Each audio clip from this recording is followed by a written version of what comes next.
have a look here. The discussion on spacecraft chapter opener. The following problem considers a rocket launch from Earth's surface. The force of gravity on the rocket is given by that formula, where m is the mass of the rocket, d is the distance of the rocket from the center of the Earth, and k is the constant. Determine the value and units of k given that the mass of the rocket is 3 million kilograms. So the force, let's go with the usual meters. So the force at 6378000 should equal the weight of the rocket, which is 3 million kilograms. So the formula here, I won't bother putting the minus in. Well, so I know it's downwards. Well, I can just put the minus here, so it'll cancel then. Minus 3 times 10 to the 6 K over 6378000 squared equals minus 3 times 10 to the 6, 9.81.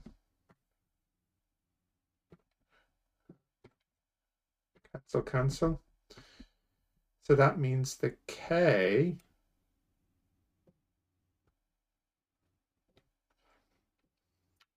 would equal 9.81 times 6378000 squared. I'll get a calculator here.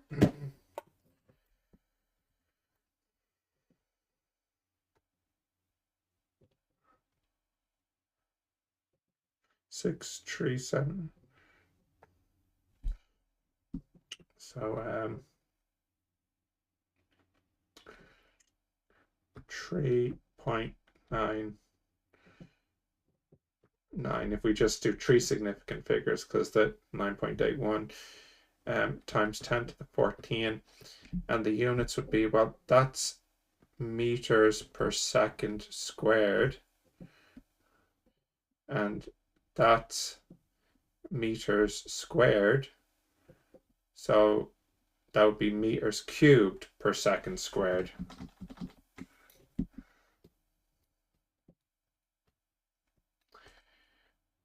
Okay, I think that's okay.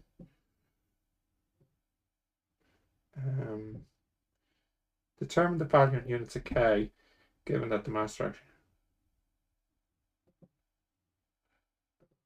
Okay, yeah, that's 170. 171 now. After a certain distance d has passed, the gravitational effect of the Earth becomes quite negligible, so we can approximate the force function by that formula. Using the value of k found in the previous exercise, find the necessary condition d such that the force function remains continuous. So we need minus m k over d squared to equal 10,000. So that means the d should equal minus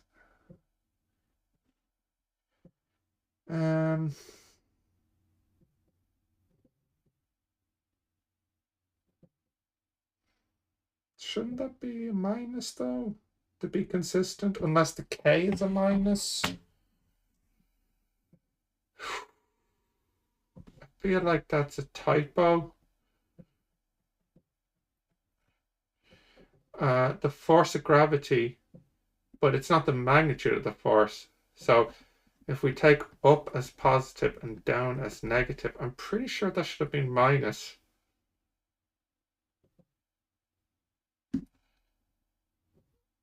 So, yeah, I feel like that should be a minus there. So we'll just get rid of the minus here. Now, I'll check the answer at the back. If the k comes in as a negative, then this original statement should have been the magnitude of the force, which was perhaps what was mentioned in the start of the chapter. Maybe we should go back and have a look at it.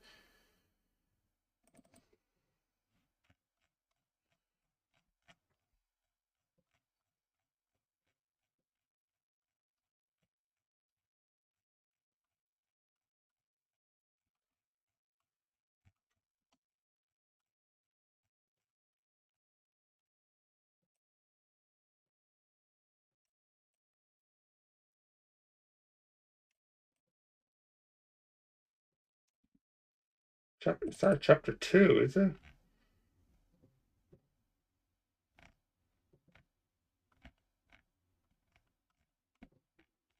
Where is it? Chapter opener.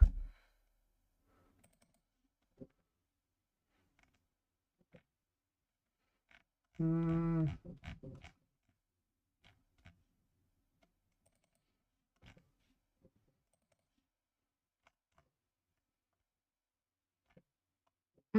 Strange. Okay. Okay. Where was I? mk over d squared equals 10 to the 4. D would be mk over 10 to the 4 root. Using my full answer, that's 3 times 10 to the 6.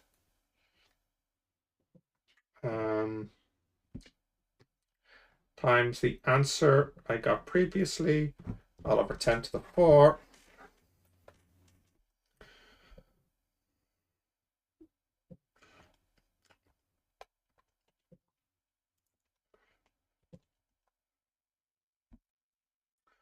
So that's 346002826. Really should just be 4 significant figures, I would imagine. But let's see what they put at the back. For question 171.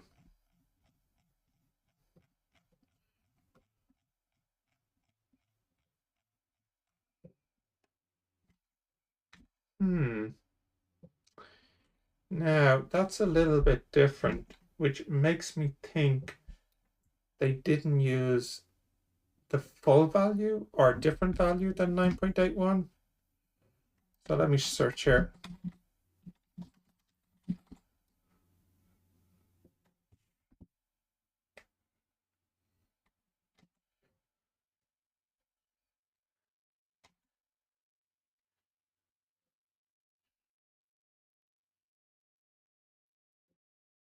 Hmm.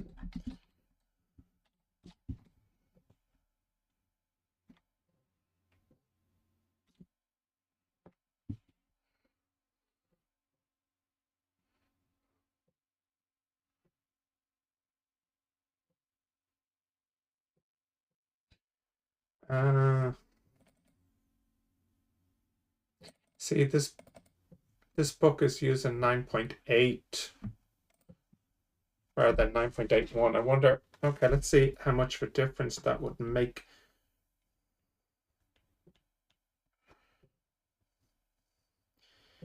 Six, 3, 7, 8, 0, times r squared times 9.8. So that could be a little bit less. Okay.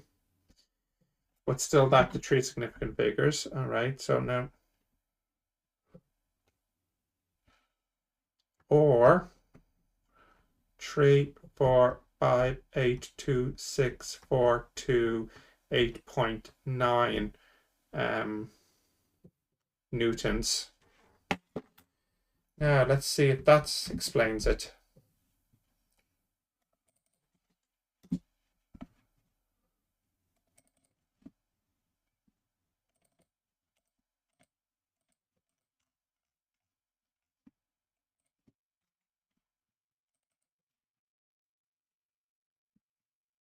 Important sound. Yep.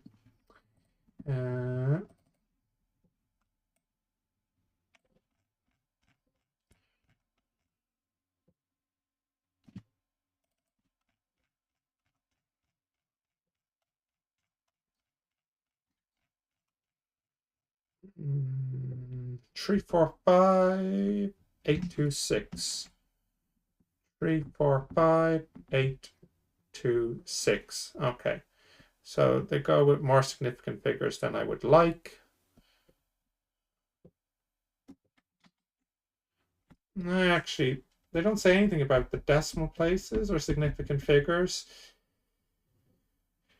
3 significant figures to be appropriate here if they're using 2 significant figures for G, but I guess it's a maths book and not a physics book, so we can allow some flexibility here.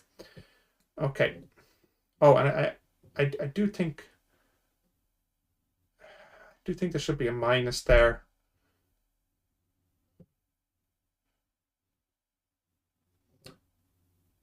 Okay, 172.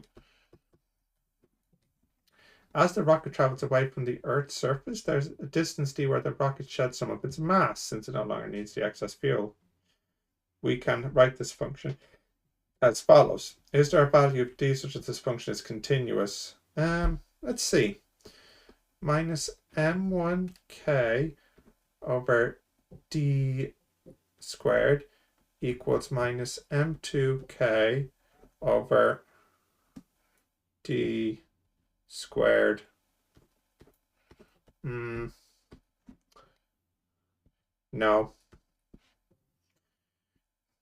there isn't. 173. Prove the following functions are continuous everywhere. Interesting.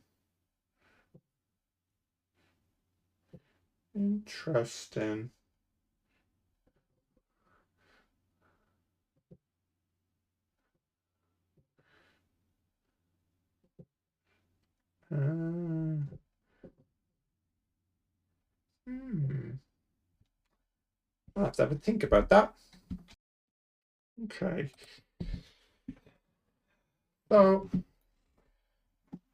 we want to show that the limit as x times to a to the right sine x would equal the limit as x tends to a from the left of sine x, which should also equal sine a. So that's the limit as h tends to 0 of sine, now from the right, so I'd have to write that as like a plus h. That would be the same thing. I have to show it's the same as the limit as h tends to 0 of sine a minus h. That's equal to sine a. So that's the limit as h tends to 0. The limit as h tends to 0. Use our trig rule here. I could say this is sine a cos h plus sine h cos a.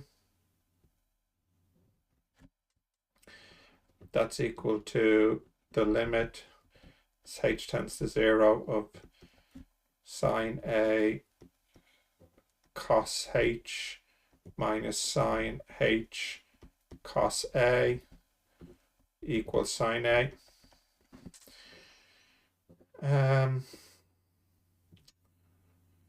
Well, that's a constant.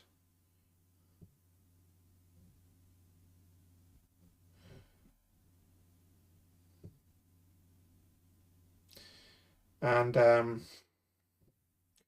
see, I don't know what we're allowed to assume here.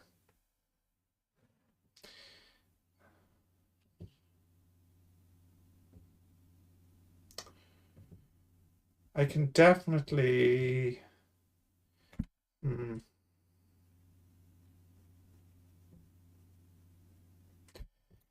I just say that this is sine a times cos h when h is 0, so that's 1, plus sine h. You see, maybe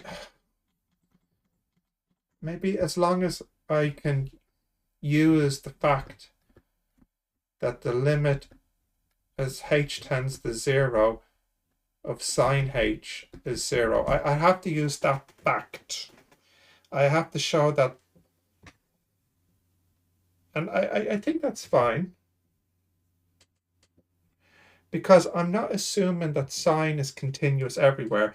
If I just assume that sine is continuous at 0, so I only need to take the fact sine is continuous at 0 is enough to show it's continuous everywhere.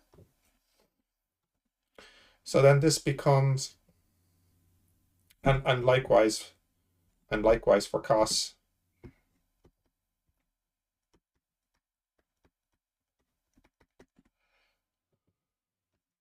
And cos. So then I can get sine A times 1 plus 0 times cos A. So basically just left with sine A. And likewise here, you're just left with sine A equals sine A. So you can prove that this function is continuous everywhere as long as you can show that it's continuous at 0. I think the proof that it's continuous at 0 is in the book as an example of the squeeze theorem. I might recall seeing that.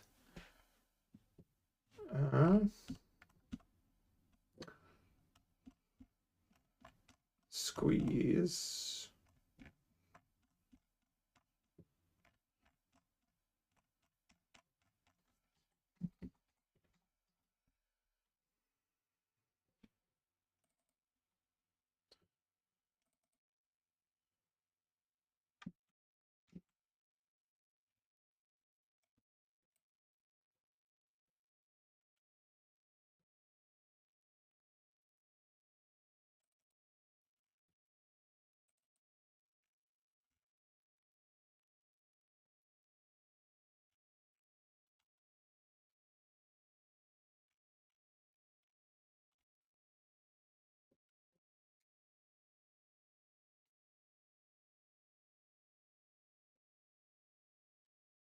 So squeeze theorem is here for that special common limit.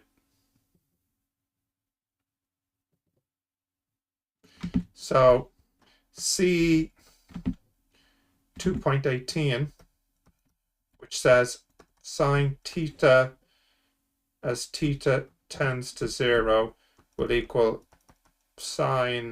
will equal the limit as theta tends to 0 of just theta.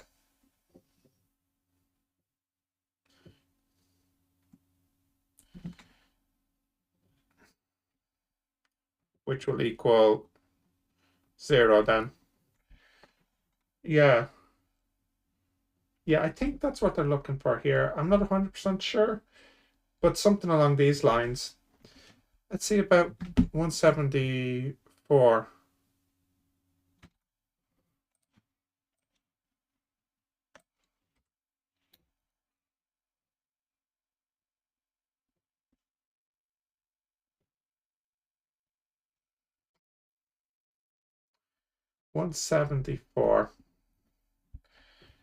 Okay. Similar, we want to show that the limit as x tends to a from the right, absolute of x, equals the limit as x tends to a from the left, absolute equals the absolute of a. So that's the limit as h tends to 0 of a plus h equals the limit as h tends to 0 of a minus h equals a.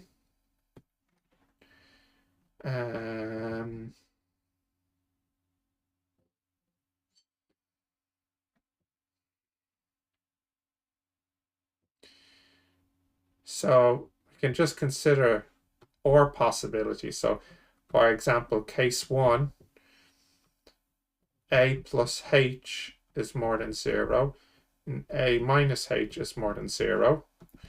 So then we would get here the limit as h tends to 0 of a plus h equals the limit as h tends to 0 of a minus h.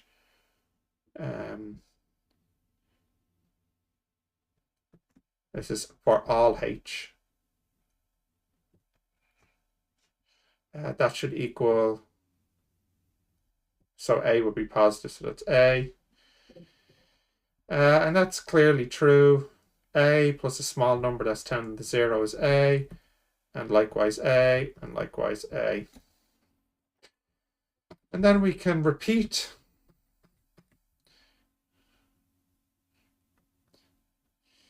a plus h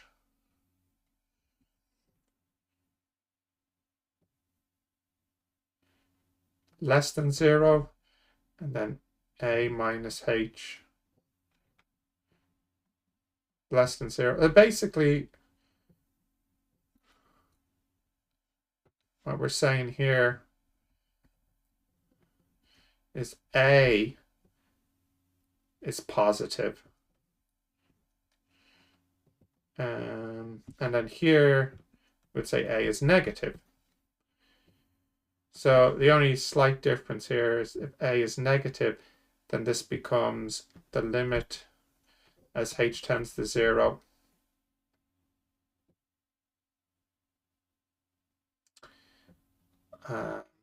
minus a minus h equals the limit as h tends to 0 of minus a plus h.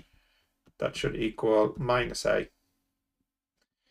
which it does. That's minus a equals minus a equals minus a. Okay, they're the two cases we need to consider. Okay, and then once I'm not entirely happy with those proofs, but they'll have to do.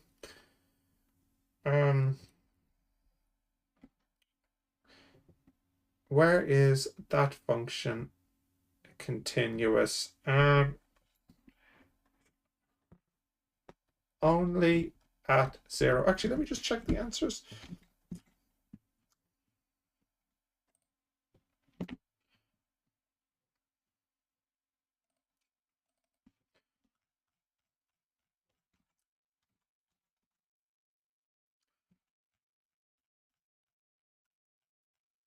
$175.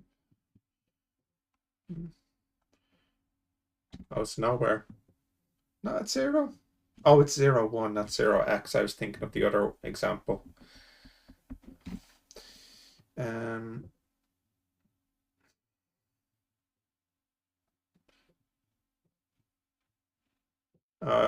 proof is on the light side. Okay, sorry, the last one.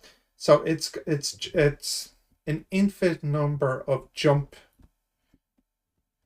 discontinuities.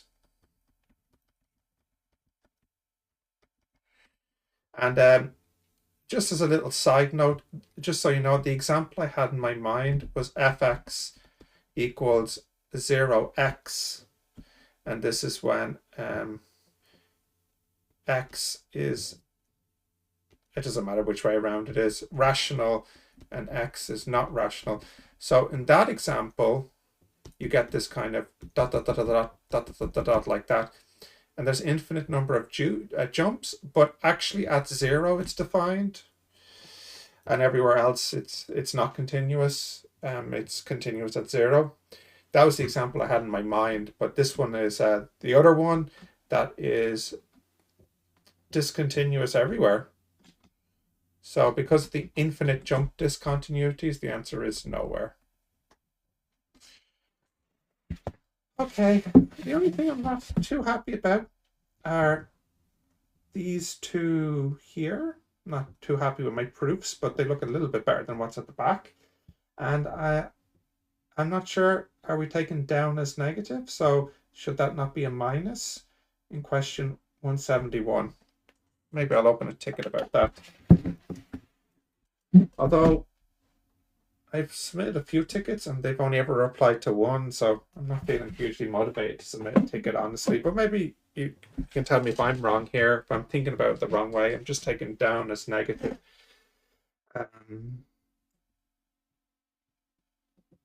It's the force of gravity on the...